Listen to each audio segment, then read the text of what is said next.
بسم اللہ الرحمن الرحیم۔ السلام علیکم۔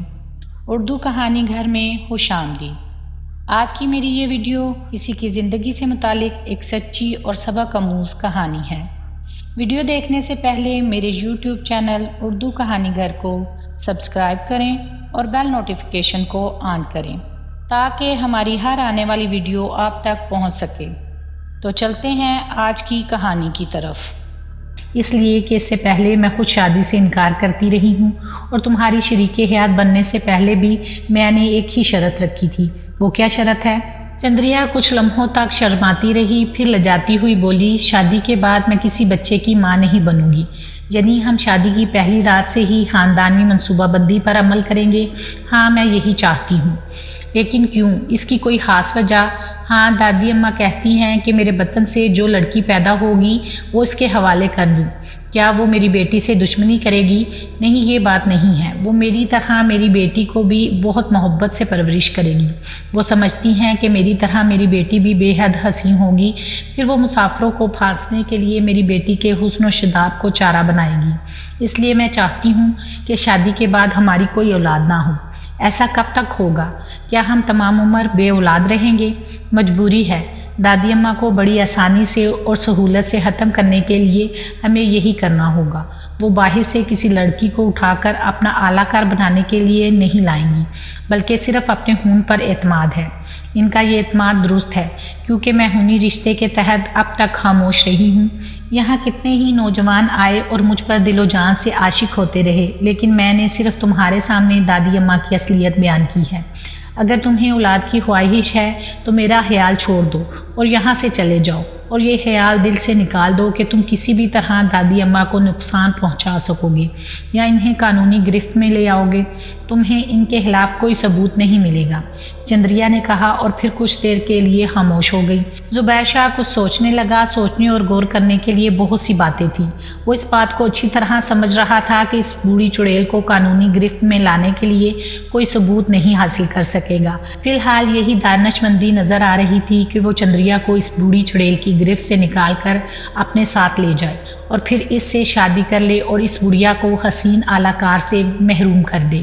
وہ اسی انتظار میں اپنا بڑھاپا گزار دے گی کہ چندریا کی بیٹی ہوگی تو اسے مزید شکار کھیلنے کے لیے ایک حسین اعلیٰ کار مل جائے گا۔ کچھ دیر مزید سوچتے رہنے کے بعد اس نے ایک گہری سانس لے کر کہا، چندریا، میں تم سے محبت کرتا ہوں، صرف تمہیں حاصل کرنا چاہتا ہوں۔ میں اولاد کی خواہش نہیں کروں گا اور تمہیں اس ویران حویلی سے دلہن بنا کر لے جاؤں گا، مگر تمہیں دلہن بنانے سے پہلے کچھ اور معلومات حاصل کرنا چاہتا ہوں۔ میں جو کچھ جانتی ہوں تمہیں ضرور بتاؤں گی۔ تم کیا پوچھنا چاہتے ہو مجھ سے؟ شادی کرنے کے لیے ایک دوسرے کے خاندانی حالات سے واقف ہونا بہت ضروری ہے۔ میں اپنے دوست اور عزیزوں کو کیا بتاؤں گا کہ میری دلہن کس خاندان سے تعلق رکھتی ہے؟ 2 سال پہلے ایک ملازمہ رکھی گئی، وہ میری دوست بن گئی تھی۔ اس دوست کی مدد سے میں اس حویلی میں موجود لائبریری سے کتابیں وغیرہ منگوا کر پڑھتی تھی۔ پھر ایک دن میری دوست نے مجھے ایک ڈائری دکھائی جو دادا جان کی تھی۔ میں نے اپنی اس دوست کی مدد سے وہ ڈائری بھی پڑھ لی، لیکن دادی اماں کو میری اس سے دوستی ایک آنکھ نہ بھائی تھی۔ چنانچہ ایک دن دادی اماں نے اسے ڈرا دھمکا کر حویلی سے نکال دیا تھا۔ اس کے بعد کوئی ملازم یہاں نہ رہ سکا تھا۔ بڑی خطرناک ہے وہ دادی چڑیل۔ لیکن تم یہ بتاؤ کہ کیا میں وہ ڈائری پڑھ سکتا ہوں؟ زبیر شاہ نے کہا۔ چلو، چندریا نے کہا، اور زبیر شاہ کو چندریا کی رہنمائی میں چلنا پڑا۔ چندریا اسے کمرے میں لے گئی اور ایک الماری کی دراز کھولنے کے لیے کہا جس میں ایک ڈائری پڑی ہوئی تھی۔ چندریا کے اشارے پر زبیر شاہ نے وہ ڈائری اس جگہ سے نکال لی، پھر دونوں واپس اسی کمرے میں آ گئے تھے۔ چندریا نے کہا، تم آرام سے یہ پڑھو، میں کچھ دیر تک آتی ہوں۔ ٹھیک ہے، زبیر شاہ نے کہا۔ پھر چندریا چلی گئی۔ وہ ایک آرام کرسی پر دراز ہو گیا۔ اس نے ڈائری کھول لی۔ پہلے صفحے پر نواب شیر زمان کا نام لکھا تھا۔ اندر کی تفصیل سے معلوم ہوا کہ اس وقت انگریزوں کی حکومت تھی۔ شیر زمان نے جنگ آزادی کے وقت انگریزوں کے ساتھ دیا تھا، اس لیے فرنگی آقاؤں نے خوش ہو کر سندلی کے کنارے ایک بہت بڑی جاگیر انعام کے طور پر نواب شیر کو دے دی تھی۔ اس وقت اس جاگیر میں ایک حویلی تعمیر کی گئی۔ حویلی کی تعمیر کرنے کے بعد نواب شیر زمان ایک بہت ہی خوبصورت دلہن بیاہ کر لائے جس کا نام سنگیتا تھا۔ سنگیتا کے حسن کا چرچا دور دور تک تھا۔